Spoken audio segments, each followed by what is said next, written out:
బయటికెళ్తే నిజంగా కార్తీక్ అన్నయ్య అవంతిక బతకలేరండి. పైగా అవంతిక గారి మీద ఎంత ప్రేమ ఉంటే మీ అమ్మా నాన్నలు అల్లుణ్ణి ఇల్లరికంగా తెచ్చుకుంటారు చెప్పండి. అలాంటి అవంతిక గారు బయటికెళ్తే వాళ్ళు బాధపడరా? నేను అన్నీ ఆలోచించే వెళ్ళొద్దని చెప్పాను. మీరేమో వాళ్ళ మంచి గురించి ఆలోచించి ఇలా చేశారు.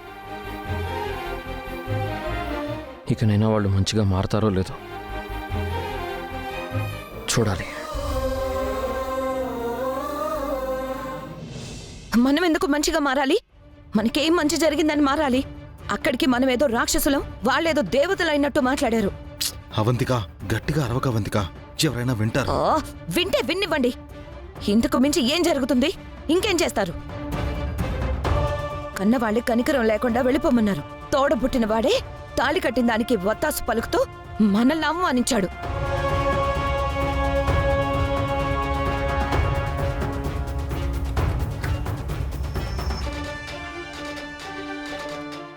ప్లీజ్ అవంతిక, కాస్త మెల్లగా మాట్లాడు.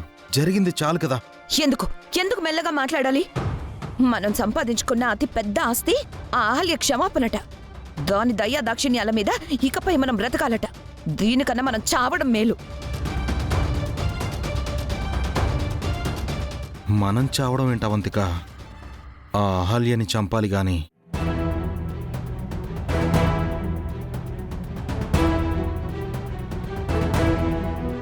బాధ ఆవేశం నీకే కాదు, నీకంటే నాకు రెట్టింపున్నాయి. ఆ రోజు అహల్య నాకు వార్నింగ్ ఇచ్చింది. అంతకుముందు మీ తమ్ముడు నా చెంప మీద కొట్టి బెదిరించాడు. ఈరోజు మీ అమ్మ నాన్న మెడపట్టి గెంటేశారు. నాకెంత కోపం ఉండాలి, నేనెంత రగిలిపోవాలి. అందుకే ఇంట్లో నుంచి వెళ్ళిపోదామనన్నాను. అనవసరంగా మీరే నన్ను ఆపి మళ్ళీ ఇంట్లోకి తీసుకొచ్చారు. ఇంట్లో నుంచి వెళ్ళిపోతే మనకు ఆస్తి వస్తుందా? ఆ అహల్యం చంపే అవకాశం వస్తుందా? ఎక్కడ పోయింది అక్కడే వెతుక్కోవాలి అంటారు. ఇక్కడ మన పరువు పోయింది, అవమానం జరిగింది. ఇక్కడే పోయిన పరువుని వెనక్కి తెచ్చుకోవాలి. జరిగిన అవమానానికి ప్రతీకారం తీర్చుకోవాలి. ఆ అహల్యని చంపి ఆస్తంతా మన సొంతం చేసుకోవాలి. అయితే ఆ మాట మీదే ఉండండి. ఇంతదాకా వచ్చాక వెనక్కి తగ్గేదే లేదు. ఇప్పటి నుంచే అవకాశం కోసం ఎదురు చూద్దాం. అహల్యని మృత్యువులా వెంటాడదాం. దాని కడుపులోని బిడ్డ ఈ భూమి మీదకి రాకముందే దాని పైకి పంపించేద్దాం.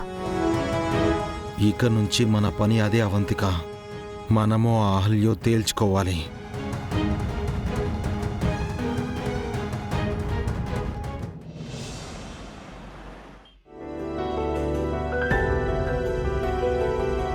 బేబీ, పెళ్లి చూపులు ఏమయ్యాయి?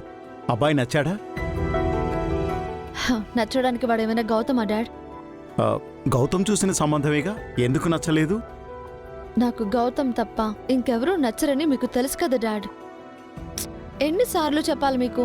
నీకు వాడు నచ్చాడు, వాడికి అహల్య నచ్చింది, పెళ్లి కూడా చేసుకున్నాడు.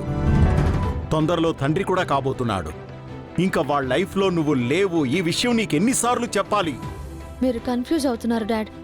గౌతమ్కి అహల్యకి మధ్య ప్రేమే లేదు. వాళ్ళ పెళ్లి ఒక యాక్సిడెంట్. అతి త్వరలోనే గౌతమ్ ఆ ట్రామాలో నుంచి బయటకొస్తాడు. నన్ను, నా ప్రేమని యాక్సెప్ట్ చేస్తాడు. ట్రామాలో ఉండేది వాడు కాదు, నువ్వు. అయినా ఈ విషయం నీకెలా చెప్తే అర్థమవుతుంది?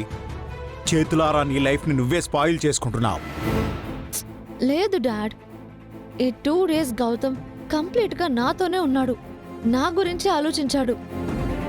నన్ను ఎంత కేరింగ్గా చూసుకున్నాడంటే. ఇదంతా నీకు పెళ్లి చేసి నిన్ను వదిలించుకోవడానికి వాడు ఆడుతున్న డ్రామా అమ్మా. నిజంగా వాడికి నీ మీద ఎలాంటి ప్రేమ లేదు. నువ్వు అనుకునేటట్టు కేరింగ్ కూడా లేదు. ఉంది డాడ్, మెల్లమెల్లగా అది బయటకొస్తుంది. అలాగే పెళ్లి చేసుకోకముందు గౌతమ్ నాతో ఎలా ఉండేవాడో ఇప్పుడు అలాగే మారిపోతాడు. అదంతా నటనమ్మా. వాడు కట్టుకున్న భార్యకి, పుట్టబోయే బిడ్డకి నీ అడ్డు లేకుండా చేద్దామనే చూస్తున్నాడు. వాడెంతసేపు వాళ్ల గురించి ఆలోచిస్తాడు తప్ప నీ గురించి కాదు. ఓకే డాడ్, మీరు చెప్పిందే నిజం అనుకుందాం, కానీ ఎన్ని రోజులు వాళ్ళ గురించి ఆలోచిస్తాడు? నేనైతే గౌతమ్ని వదలను. వాడిని తప్ప ఇంకొకరిని పెళ్లి చేసుకోను. ఏదో ఒక రోజు అది వాడికి అర్థమవుతుంది కదా, అప్పుడేం చేస్తాడు? నీ కర్మకి నిన్ను వదిలేస్తాడు, నీ చావు నిన్ను చావమంటాడు. నా గౌతమ్ అలాంటి వాడు కాదు డాడ్.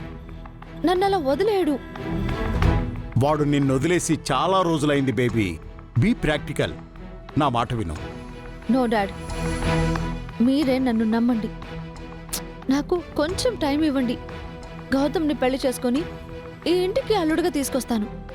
వన్స్ మా పెళ్ళైతే అప్పుడు మీరే అంటారు నేను చాలా లక్కీ అని. ఆ తర్వాత నేను ఎంత సంతోషంగా ఉంటానో మీరే కళ్ళారా చూస్తారు డాడ్. Good night. బేబీ, భగవంతుడా,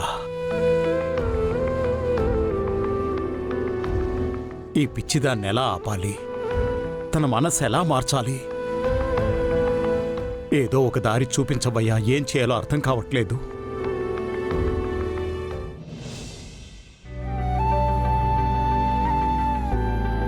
మావయ్య, ఏంటమ్మా, ఏం కావాలి?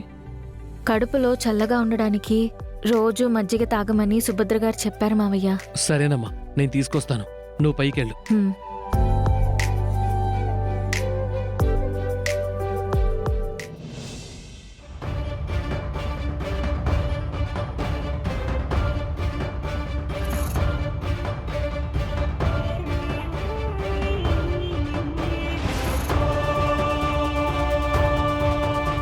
జాగ్రత్తే, కళ్ళు ఎక్కడ పెట్టుకుని నడుస్తున్నావు?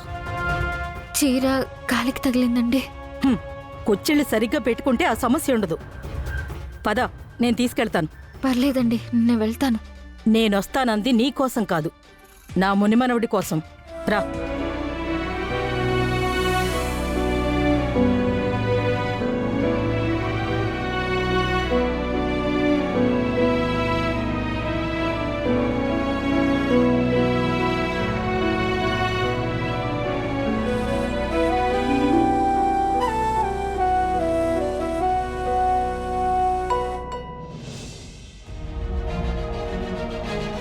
బామ్మగారు, చెయ్యొదలండి.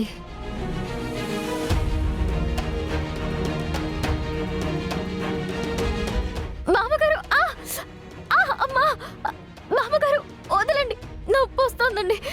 మామగారు, మామగారు చెయ్యొదలండి, నొప్పిగా ఉంది.